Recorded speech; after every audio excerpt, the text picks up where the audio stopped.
October 14th, Daily Devotional, Lift 'em Up by Ellen G. White. A decided reformation needed. Verily, verily, I say unto you, he that heareth my word, and believeth on him that sent me, hath everlasting life. John chapter 5, verse 24. Just as long as you allowed pride to dwell in your hearts, so long will you lack power in your work. For years, a wrong spirit has been cherished, a spirit of pride, a desire for preeminence. In this, Satan is served, and God is dishonored. The Lord calls for a decided reformation. Let a truly reconverted soul renew his covenant with God, and God will renew his covenant with him. Let angels and men see that there is forgiveness of sin with God. Extraordinary power from God must take hold of Seventh-day Adventist churches. Reconversion must take place among the members, that as God's witnesses they may testify to the authoritative power of the truth that sanctifies the soul. Renewed, purified, sanctified, the church must be, else the wrath of God will fall upon them with much greater power than upon those who have never professed to be saints. Those who are sanctified through the truth will show that the truth has worked a reformation in their lives, that it is preparing them for translation into the heavenly world. But as long as pride and envy and evil surmising predominate in the life, Christ does not rule in the heart.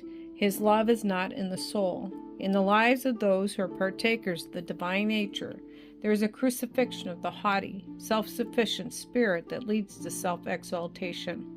In its place, the Spirit of Christ abides, and in the life the fruits of the Spirit appear. Having the mind of Christ, his followers reveal the graces of his character. Nothing short of this will make men acceptable to God. Nothing short of this will give them the pure, holy character that those must have who are admitted to heaven. As soon as a man puts on Christ, an evidence of the change wrought in him is seen in spirit and word and act. A heavenly atmosphere surrounds his soul, for Christ is abiding within.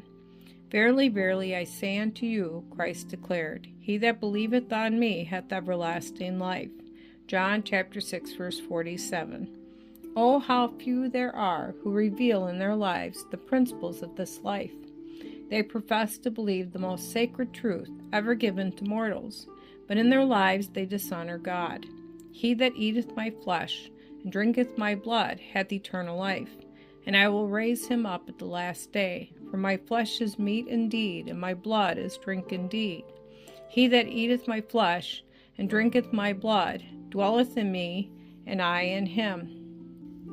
John chapter 6, verses 54 through 56. It behooves us to live in the fear and love of God. God is supreme, and he cooperates with those who represent Christ in life and character.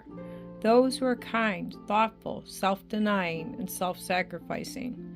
Christ says, if any man will come after me, let him deny himself and take up his cross and follow me. Matthew chapter 16, verse 14.